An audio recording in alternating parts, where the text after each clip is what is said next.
दोस्तों नमस्कार। दोस्तों आज हम एक पोलिनोमियल का कंसेप्ट करने के लिए जा रहे हैं। पोलिनोमियल का कंसेप्ट 10th क्लास के सीबीएसई बोर्ड के अंदर भी एग्जिस्ट करता है, आईसीएसई बोर्ड के अंदर भी एग्जिस्ट करता है और हरियाणा का जो बोर्ड है, गवर्नमेंट बोर्ड है, उसके अंदर भी एग्जिस्ट करता है। और अलग और भी जो भी स्टेट बोर्ड है, अगर पोलिनोमियल का कंसेप्ट एग्जिस्ट करता है, तो इस तरह के जो क्वेश्चन है वो आपसे अक्सर पूछे जाते हैं। फर्स्ट ऑफ ऑल मैं आपको ये बताना चाहता हूँ कि क्वाड्रेटिक इक्वेशन की जो स्टैंडर्ड फॉर्म होती है वो क्या होती है। वो ए एक्स स्क्र प्लस में बी एक्स प्लस में सी इज इक्वल टू जीरो होती है। ये पोलिनोमियल इक्वेशन से ड्राइव हुई है। इसको क्वाड्रेटिक इक्वेशन बोलते हैं या quadratic polynomial with the degree 2 बोलते हैं। अब ये जो इक्वेशन है, इस इक्वेशन के बारे में क्या कहा जाता है कि इसके फैक्टर बनाइए, इसकी वैल्यू फाइंड आउट कीजिए। तो हम मेथड लगा सकते हैं इसके ऊपर कि बाय स्प्लिटिंग मेथड से हम इसके दो फैक्टर फाइंड आउट कर सकते हैं। और एक और दूसरा जो मेथड अब पोलिनोमियल इक्वेशन में बताया गया है कि sum of the zeros and product of the zeros. Sum of the zeros का मतलब क्या है, अल्फा प्लस में beta is equal to minus B by में, यानी कि जो एक्स का कोफिशिएंट है उसको यहाँ लिखो और जो एक्स स्क्वायर का कोफिशिएंट है उसको डिनोमिनेटर में लिखो और आगे माइनस का साइन लगा दो, तो ये आपके पास सम ऑफ द जीरो हो जाएगा। उसके बाद प्रोडक्ट ऑफ द जीरो जो अल्फा डॉट बीटा है, जो अल्फा डॉट बीटा की वैल्यू कैसे फाइंड आउट करोगे, सी बाय में ए के तरीके से इसको फाइंड आउट करोगे। एक तो आपको इस तरह से इसकी वैल्यू फाइंड आउट कर सकते हो और दूसरा मैंने आपको बताया कि by splitting method, by factorisation method से आप इसकी वैल्यू फाइंड आउट कर सकते हो। क्योंकि ये क्वाड्रेटिक इक्वेशन है, इसके दो ही फैक्टर होंगे, दो से ज्यादा फैक्टर हो नहीं सकते। जो वो दो फैक्टर लेके आओगे स्प्लिटिंग मेथड से, उन दोनों को ऐड करोगे और इसकी वैल्यू जो निकालोगे दोनों को मैच करोगे तो दोनों इक्वल आएंगे। उन दो फैक्टर जो स्प्लिटिंग मेथड से लेके आओगे, वो दो फैक्टर जो आएंगे उनकी जो मल्टीप्लाई करोगे और इस मेथड से जो निकालोगे वो भी वेरीफाई करेंगे। मतलब कहने का मतलब ये है, ये आपके सेकंड चैप्टर में ये गिवन है कि इसके रिलेशनशिप को कैसे वेरीफाई करना है। अब इसमें किस तरह के क्वेश्चन पूछे जाते हैं, सिंपल क्वेश्चन नहीं पूछे जाते। मैं आपको क्वेश्चन की टाइप्स बता रहा हूं, आप उस पर बड़े ध्यान से देखना कि इसको कैसे हम यूज करते हैं। अब हमारे पास इस तरह का क्वेश्चन आएगा कि अल्फा स्क्वायर प्लस में बीटा स्क्वायर की वैल्यू फाइंड आउट कीजिए। अल्फा स्क्वायर प्लस में बीटा स्क्वायर की वैल्यू फाइंड आउट कीजिए। तो आपको क्या करना है, इस अल्फा स्क्वायर प्लस में बीटा स्क्वायर, इसके अंदर 2 अल्फा बीटा ऐड कर दो और 2 अल्फा बीटा सब्ट्रैक्ट कर दो। क्योंकि किसी भी इक्वेशन के अंदर मैं वही सेम चीज ऐड भी कर सकता हूं और सब्ट्रैक्ट भी कर सकता हूं। ये हमने लास्ट क्लास में भी सीखा हुआ है, उसमें कोई फर्क नहीं पड़ता। अब इतनी जो इक्वेशन है वो एक परफेक्ट स्केयर बन जाएगी, अल्फा प्लस में बीटा का होल स्केयर माइनस में 2 अल्फा बीटा। ये मैंने इसको इसमें कन्वर्ट कर दिया क्योंकि मुझे पता है कि मेरे पास इसकी कोई डायरेक्ट वैल्यू नहीं आ सकती। मेरे पास वैल्यू है अल्फा प्लस में बीटा की या अल्फा डॉट बीटा की।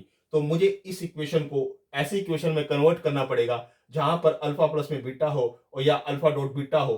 तो मैंने इस इक्वेशन को इस इक्वेशन में कन्वर्ट कर लिया ताकि मैं अपना आंसर फाइंड आउट कर सकूं। क्योंकि मेरे पास अल्फा प्लस में बीटा है और अल्फा डॉट बीटा है, तो यानी कि मेरे को जो फर्स्ट रूल हुआ मेरा कि मैं इसको ब्रेक करके ऐसे लिख सकता हूं, इसकी जो वैल्यू आएगी वो इसके इक्विवेलेंट होगी। इतना समझ में आ गया अब आपको। ये था फर्स्ट टाइप। आपको फर्स्ट टाइप में इस तरह का क्वेश्चन आपसे पुट अप किया जा सकता है। जो सेकंड टाइप है, सेकंड टाइप के अंदर जो आपको यहाँ इक्वेशन दे रखी है, वो आपसे पूछेगा कि आप फाइंड आउट करो अल्फा माइनस में बीटा का स्केयर फाइंड आउट करो। अब आपके पास तो अल्फा प्लस में बीटा है या अल्फा डॉट बीटा है, तो आप इसकी वैल्यू फाइंड आउट नहीं कर सकते। तो आप क्या कर सकते हो इसके अंदर कि आप अल्फा स्केयर इसको ओपन करो, बीटा स्केयर और माइनस में 2 अल्फा बीटा, इसको लिख सकते हो ऐसे करके, ऐसे ओपन करके लिख सकते हो। इसमें आप फर्दर क्या ऐड कर दो, 2 अल्फा बीटा ऐड कर दिया और 2 अल्फा बीटा सब्ट्रैक्ट कर दिया।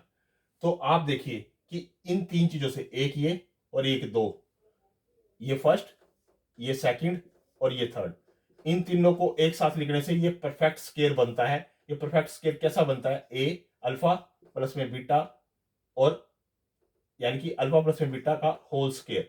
अगर आप इसको ओपन करोगे तो आपके पास क्या आएगा, alpha square, beta square plus में 2 अल्फा बीटा। यानी कि इन तीन चीजों को मैं इसमें लिख सकता हूं और बाकी मेरे पास बच गया -2 अल्फा बीटा और -2 अल्फा बीटा। इसको मैं लिख सकता हूं 4 अल्फा बीटा यहाँ पे।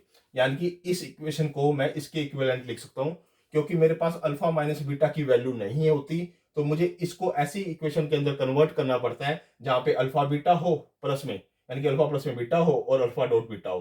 तो मेरे पास क्योंकि वैल्यू अल्फा प्लस में बीटा की होगी या अल्फा डॉट बीटा की होगी, तो इसको मैं इसमें कन्वर्ट किया और इसकी वैल्यू जो भी होगी मैं यहाँ पे पुट कर दूंगा और यहाँ पे पुट कर दूंगा, जो इसका आंसर आएगा वही इसका आंसर आ जाएगा। ये मेरा सेकंड सोल्व हो गया। यानी कि जब जब आपसे इस टाइप का क्वेश्चन पूछा जाएगा कि आप इसकी वैल्यू फाइंड आउट करो, पहले आपको ये पता होना चाहिए कि ये इसमें कन्वर्ट हो जाता है। वो कन्वर्ट कैसे हुआ वो मैंने आपको बता दिया। ये इसकी सेकंड टाइप थी। अब जो इसकी जो थर्ड टाइप है वो भी मैं आपको बताता हूं कि थर्ड टाइप का क्वेश्चन कैसे आपसे पुटअप किया जाएगा। जो थर्ड टाइप है उसके अंदर दे रखा है, आपसे पूछेगा अल्फा क्यूब और बीटा क्यूब की वैल्यू फाइंड आउट करो। तो आपने इसमें क्या करना है, अल्फा क्यूब और बीटा क्यूब के अंदर 3 alpha beta into alpha plus में बीटा ऐड कर दिया और यही इसके अंदर क्या कर दिया, माइनस कर दिया। ठीक है, यही चीज इसमें ऐड कर दी और यही चीज इसमें माइनस कर दी ताकि इस इक्वेशन पे कोई फर्क ना पड़े। यानी कि मैं इसको लिख लूं चाहे इसको लिख लूं, चारों को, तो ये इसी के बराबर है। अब मेरे पास क्या हो गया, ये और ये, इसको मैं परफेक्ट क्यूब में लिख सकता हूं, अल्फा प्लस में बीटा का परफेक्ट क्यूब और माइनस में alpha beta into alpha plus में बीटा। अब देखिए कि इसकी वैल्यू भी मेरे पास आ जाएगी यहां से, इसकी वैल्यू भी मेरे पास आ जाएगी, अल्फा डॉट बीटा की वैल्यू यहां से, और अल्फा प्लस में बीटा ऑलरेडी मेरे पास है। तो मैं यहां वैल्यू पुट करूंगा, यहां वैल्यू पुट करूंगा, यहां वैल्यू पुट करूंगा, जो इसका आंसर आएगा वही इसका आंसर आ जाएगा। यानी कि थर्ड टाइप्स को पहले मैं ऐसे कन्वर्ट करके लिख सकता हूं और वो कन्वर्ट करके लिखने का तरीका भी मैंने आपको बता दिया।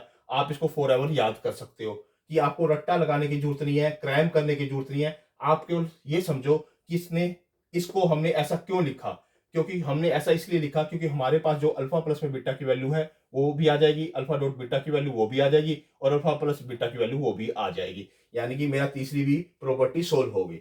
अब मैं जो आपको फोर्थ प्रॉपर्टी बताने जा रहा हूं, ये भी अक्सर एग्जाम में पूछ लिया जाता है, तो आप इसको भी याद करो कैसे आपने इसको फाइंड आउट किया है। अल्फा की पावर 4 और बीटा की पावर 4। फर्स्ट ऑफ ऑल आप क्या करोगे, अल्फा का स्केयर लिख सकते हो, इसको बीटा स्केयर का स्केयर लिख सकते हो आप। इसके अंदर 2 अल्फा स्केयर और बीटा स्केयर ऐड कर दो और 2 alpha square beta square subtract कर दो। यानी कि मैंने यही ऐड किया, यही सब्ट्रैक्ट किया, और इसको मैं ऐसे भी लिख सकता हूं, इसको मैं ऐसे भी लिख सकता हूं। यानी कि इतने को मैं इसको मैं परफेक्ट क्या बनाना चाहता हूं, स्केयर बनाना चाहता हूं। क्या हो जाएगा, अल्फा स्केयर प्लस में बीटा स्केयर, इसका स्केयर, इतनी तीन होगी, और माइनस में 2 अल्फा बीटा, इसका यहां स्केयर लिख दो। अब देखो इसको हम लास्ट टाइम पहले सीख के आए हैं कि अल्फा स्केयर प्लस में बीटा स्केयर को मैं क्या लिख सकता हूं, यहां पे ये मैंने लिखा हुआ है। यानी कि आप इसकी वैल्यू निकाल के उसका स्केयर कर दोगे और इसमें वैल्यू पुट कर दोगे, जो इसका आंसर आएगा वही इसका आंसर आ जाएगा। यहां पे आप अल्फा स्केयर प्लस में बीटा स्केयर की जो वैल्यू, अल्फा स्केयर प्लस में बीटा स्केयर की वैल्यू किसके इक्वल है, इसके इक्वल है। यानी कि आप इसको डायरेक्ट यहां पे आके पुट कर दो। यानी कि क्या हो जाएगा, अल्फा प्लस में बीटा का स्केयर माइनस में 2 अल्फा बीटा और इसका होल स्केयर, क्योंकि यहां पे होल स्केयर है, माइनस में 2 अल्फा बीटा और इसका स्केयर। यानी कि अब आप अल्फा प्लस में बीटा की वैल्यू है आपके पास, अल्फा डॉट बीटा की वैल्यू है, जो इसकी वैल्यू सोल्व करने के बाद आएगी, यानी कि इसका यहां वैल्यू पुट करोगे, उसका स्केयर करोगे, यहां पे वैल्यू पुट करोगे, इसको सोल्व करोगे और उसका स्केयर करोगे, माइनस में 2, इसकी वैल्यू यहां पुट करके इसको सोल्व करें। यानी कि इसको मैं इस तरह से लिख सकता हूं, क्या, क्योंकि मेरे पास अल्फा प्लस में बीटा भी है, अल्फा डॉट बीटा भी है और अल्फा डॉट बीटा मेरे पास यहां से है। यानी कि इस इक्वेशन की डायरेक्ट वैल्यू मैं नहीं निकाल सकता। पहले मैंने इसको इस तरह से लिखा, फिर मैंने इसको परफेक्ट स्केयर बनाया और इसको मैं पहले से सोल्व कर चुका हूं क्योंकि मेरे पास पहले ही इक्वेशन आई हुई है, तो उसकी जस्ट मेरे को वैल्यू पुट की है। अब मेरे पास ये भी वैल्यू है, ये भी वैल्यू है और ये भी वैल्यू है। यानी कि मुझे इस तरह से इस क्वेश्चन को सोल्व करना है। मैंने आपको चारों प्रॉपर्टी बता दी कि इसका डेरिवेशन कैसे आया, ये कहां से आई, हमने ऐसा क्यों किया, क्योंकि हमें अल्फा प्लस में बीटा चाहिए होता है और अल्फा डॉट बीटा चाहिए होता है, जो कि इन चारों इक्वेशन में पहले नहीं है। आप देखो यहाँ पे अल्फा स्केयर प्लस में बीटा स्केयर है, यहाँ अल्फा माइनस में बीटा का होल स्केयर है, यहाँ अल्फा क्यूब प्लस में बीटा क्यूब है, यहाँ अल्फा की पावर 4 प्लस में बीटा की पावर 4 है। तो पहले मुझे इन चारों को एक ऐसी इक्वेशन के अंदर कन्वर्ट करना पड़ेगा जिसके अंदर अल्फा प्लस में बीटा हो और अल्फा डॉट बीटा हो। तो मैंने ये चारों आपको मेथड बता दिए हैं। इसी तरह के आपसे पोलिनोमियल इक्वेशन के फाइनल एग्जामिनेशन में क्वेश्चन पुट अप किए जाते हैं। आप इस वीडियो को बार बार देखिए, अपने दोस्तों के साथ शेयर कीजिए और इसी तरह के आप क्वेश्चन को फाइंड आउट करने की कोशिश कीजिए। आपको ये वीडियो बहुत ही हेल्पफुल होगी। ओके दोस्तों, नमस्कार।